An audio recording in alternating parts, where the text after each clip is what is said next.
Nagpaikot-ikot si Melanie sa harap ng full-length mirror sa kanyang kwarto. Maganda ang pagkakalapat sa katawan niya ng dark blue-violet dress. She looked good on it. Mabuti na lang at sinunod niya ang kaibigan niyang si Janice na bilhin niya iyon. Pareho nilang nagustuhan ng display na iyon sa mannequin na Cinderella sa mall na dinayo pa nila mula sa Alabang.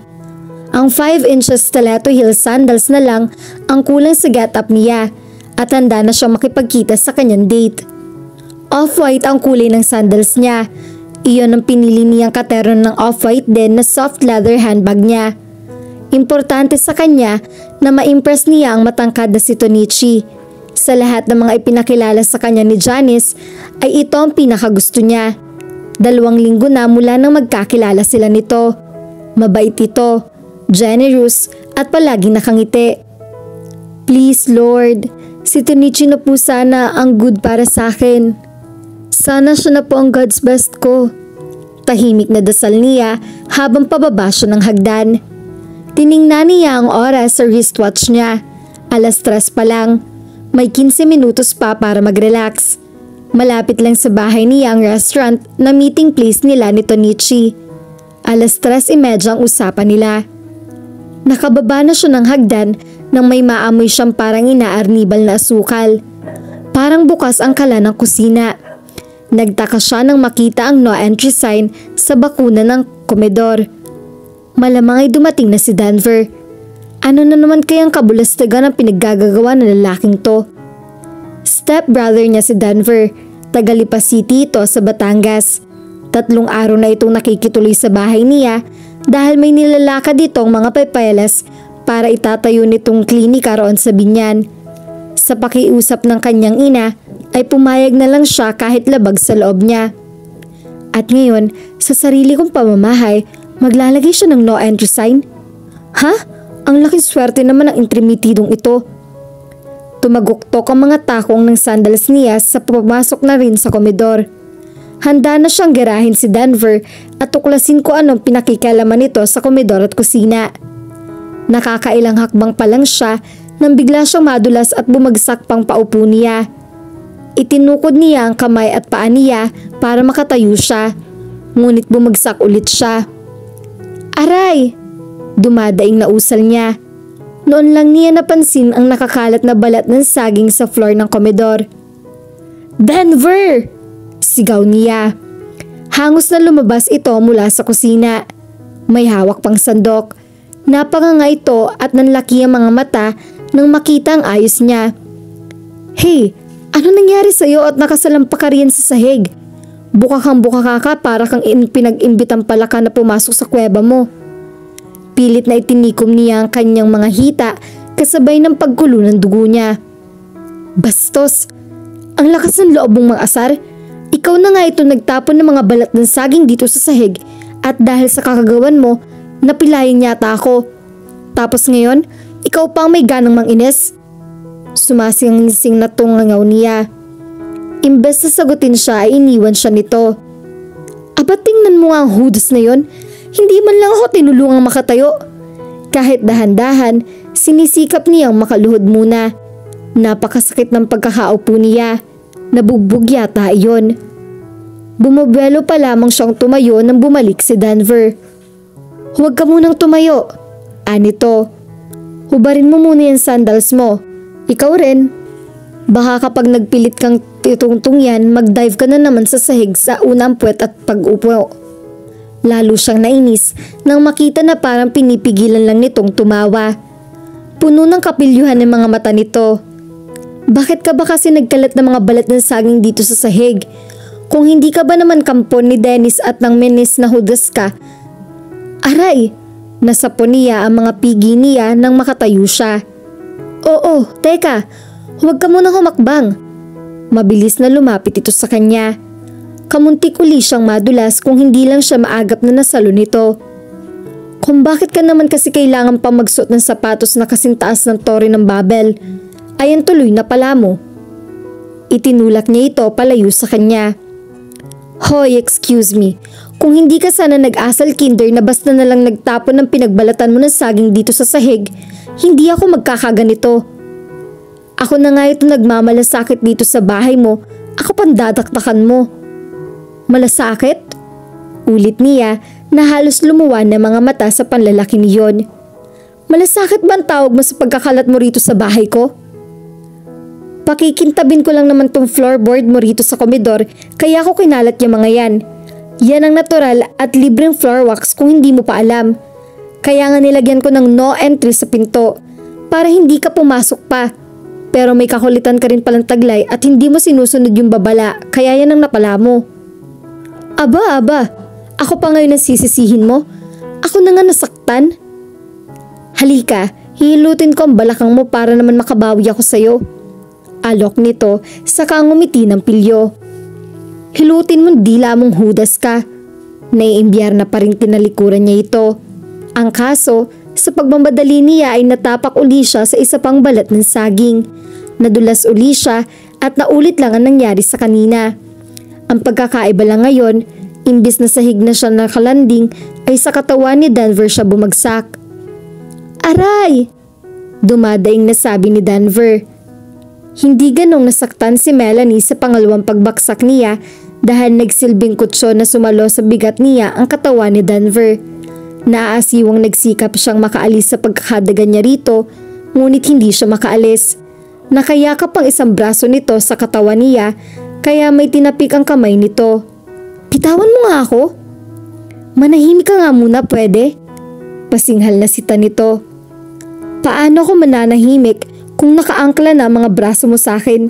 Nakadagan pa ako sa... Hindi na niya naituloy ang sinasabi niya nang naitakip nito ang isang palad sa bibig niya. Hudas talaga. Ilang sandali pa ang lumipas ay nakaupo na sila sa sahig. Imbiyar na siya. 3:15 na, aayusin pa uli niya ang sarili niya na mukhang dinaan ng buhawi. Tiyak na late na siya sa date nila ni Tonichi. Patayo na siya nang maramdaman niyang inalis ni Denver ang bakal ng sandals niya. Iiwas sana siya ng isang paa ngunit maagap na pinigilan nito yon. Kung gusto mong hindi na madagdagan pa ang disgrasyang inabot natin ngayong araw, hayaan mong tanggalin ko ang deadly weapon ito sa paa mo. Aalis na ako. Bakit inalis mong sandals ko? Iginalo pa uli nito ang paa niya ngunit mahigpit na pinagkapigil doon ang kamay nito. Dahil po, Miss Cinderella de Calabasa, hindi ka na makakapunta sa date mo ngayon kung hindi ko gagawin to. So behave like a good girl and keep your mouth shut. Namangha siya dahil kung pagsabihan siya nito ay para itong asal konde noong panahon ng mga ilustrado. Sa mga sinabi nito, lumalabas na daig pa niya ang isang pasaway na teenager. Inihinto nito ang ginagawa at sinenyasan siya na itikom ang bibig niya. There! Tanggal na. Tumayo na ito at inabot sa kanya ang isang kamay nito. Hindi niya pinansin ang pagmamagandang loob nito. Kumukulo pa rin ang dugo niya. Nagsikap siyang makatayo kahit masakit pa rin ang pag-upo niya. I'm warning you, kapag bumalik ako mamaya at may mga balik pa rin na saging dito, pwede ka na magbalot-balot. Lupit naman ito. Wala naman akong kasalanan sa pagkabagsak mo ah. Apalala nito. May proper warning akong inilagay sa daan mo. Ikaw lang ang hindi sumunod. Kaya hindi mo ko dapat sisihin sa nangyari sa'yo. Oy mister, dati-rate, hindi ko kailangan tingnan ng nilalakaran ko rito dahil laging malinis at walang nakakalat na balat ng saging. Hindi ito umimek. Napapakaswal lamang ang ekspresyon sa mukha nito. Ngunit pakiramdam niya ay tahimik na naaaliw ito sa negatibong paraan. Ang sandals ko? Anya rito nang mapansing hawak pa nito yon. Maghanap ka na lang ng ibang maisusuot. Sira ang bakal nitong kabiyak ng pares. Pakiramdam niya, lumitaw ang pileges niya sa mga dapat lumitaw sa noo niya. Kasusuot ko lang yan. Iilang hakbang pa lang nagagawa ko, tapos sasabihin mo ngayon na sira ang sandals ko? Nagpapatawa ka ba? Well, hindi ka naman nakakatawa kaya malamang hindi. But... Pero para makita mo rin, inilapat na dito at inilapit ang sandals. Here! Tanggal pa ng piniyon. Ire-repair ko ito mamaya kaya ibang sapatos na lang isuot mo sa date mo. Nainis pa rin na iniwan niya ito. Late ng 18 minuto si Melanie sa date nila ni Tonichi. Nahiya tuloy siya rito dahil matyaga ito naghintay. I am really sorry, Tonichi. Hindi ko gustong malate sa date natin. Something came up and so... Ang importante ay dumating ka. Thank you, Mel. Naglubag ang loob niya nang makita ang tuwa sa mga mata nito. Napalitan ng saya ang pagkainis niya kay Denver. She smiled. Medyo kinikilig siya. Clear sa niyo na interesado rin si Tonichi sa kanya. And I love the way he called me Mel. May lambing, may class. Ako ang dapat magpasalamat sa'yo. Thank you for inviting me. Actually, nasa isip ko ito mula nang ipakilala ka sa akin ni Janice. The moment I looked in your eyes, something told me that I wouldn't have peace unless I saw you again. Ngumiti siya ng napakatamis. He really did something good for my ego. Idagdag pang lalo itong naging cute sa suot nitong long sleeve polo na may naayos sa puti ang mga manggas. Naka-light hold gel ang buhok nito kaya medyo nalalaglag ang ilang hibla niyon sa isang side. He was also wearing an easy smile. Napaka-relaxing ng ayos nito. Magaan ang dating nito sa kanya. Bakit naman? Nakagulo ba ako sa isip mong yun nung first meeting natin? Pademure na tanong niya. Oo. Nalaglag ang mga panga niya. But in a nice way. Nakahinga siya ng maluwag. So far, lahat na nakita at narinig niya sa lalaking ito ay gusto niya. Hindi ka maalis sa isip ko after the first meeting. Isip ako ng isip kung papayag ka ba if I ask you out. Kung may magagalit ba, kung lagi na kitang yayayaing lumabas. Or if am I interesting enough for you to want me see again. Tila na-hypnotize mo siya habang nakatingin sa malamlam na mga mata nito. He had clear, honest eyes. Sa palagay niya ay parang hindi nito marunong magsinungaling. Nakakarami na sa checklist kong lalaking to. This is great.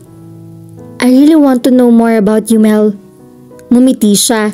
Sabay bahagyang head throw para itaboy ang buhok niya na lumugay sa mukha niya. She always thought the gesture sexy. Kung interesadong lalaking ito sa kanya at interesado rin siya rito, lalo niyang gagawin ang mga magagawa niya para maabot sila sa next level. About me?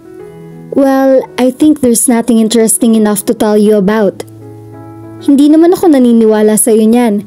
I mean, look at you. You're full of life. Ang tingin ko sa iyo, laging maganda ang disposisyon mo. Sumingit sa isip niya ang pagkaimbiyarna niya kanina kay Denver. Akala mo lang yun. Ngumiti lang siya. Naalala niya sabi sa nabasa niya. Ang pagngiti at pananahimik ng isang tao ay nagpapakita ng dunong at kinahunan. Hindi yata palaging tama ang adagyo na iyon. Something wrong? Ha? Medyo nabura kasi yung magandang ngiti mo. Yun ba? May naalala lang ako bigla. Talagang walang magandang idudulot sa kanyang hudas na Denver na yon. Maalala lang niya ito, natutunan na parang natubigang asin ang sinasabi ni Tonichi na gusto disposition niya. I hope it's not the boyfriend. Anito kasabay ng pabirong sulyap. Natawa siya kahit dapat sigurong umasim ang mukha niya. Napakalayo ng description ni Denver para maging boyfriend niya kung dumating ang pagkakataon na magkaroon siya nun. The boyfriend, you said? I don't have one. Yet, natutuwang sabi nito. Pinatirik niya mga mata sa pakikisakay niya sa sinabi nito. Right, I'm glad. Na wala akong boyfriend? Ngumiti ito tumingin ng makahulugan sa kanya. Na magkakaroon ka pa lang. She loved this flirty but not so flirty word game. She was having fun. Sa sobrang enjoyment niya ay hindi na niya alam at gaanong iniinda ang masakit na parte ng pag-upo niya kaninang nasaktan kanina. At sigurado ka ron? Tumawa ito na lalong nagpagwapo rito. As long as I'm around. I mean, I'd like to think that I haven't ruined my chances. Again, she smiled demurely. Trust your heart. Bago matapos ang date nila, binilang niya sa isip ang katangian ni Tonichi na pasok sa kanyang checklist. He was tall, fair and cute. That was number 1 on the checklist. He was easy to talk to and generous with giving compliments. He was openly showing that he was interested in her. At naniniwala siya na advocate ito ng honesty, isang bagay na mahalaga sa kanya. She was walking on cloud 9 when she went home that evening. Natulog siya ng may ngiti sa mga labi. Isang magandang panaginip ang dumalo sa pagtulog niya. Ngunit paggising niya kinaumagahan ay hindi na siya makabangon. Napakasakit ng likod niya. At dito na po nagtatapos ang part 1 ng ating kwento. Sabay-sabay po nating abangan ang susunod pang mga kabanata. Maraming salamat po. God bless and stay safe.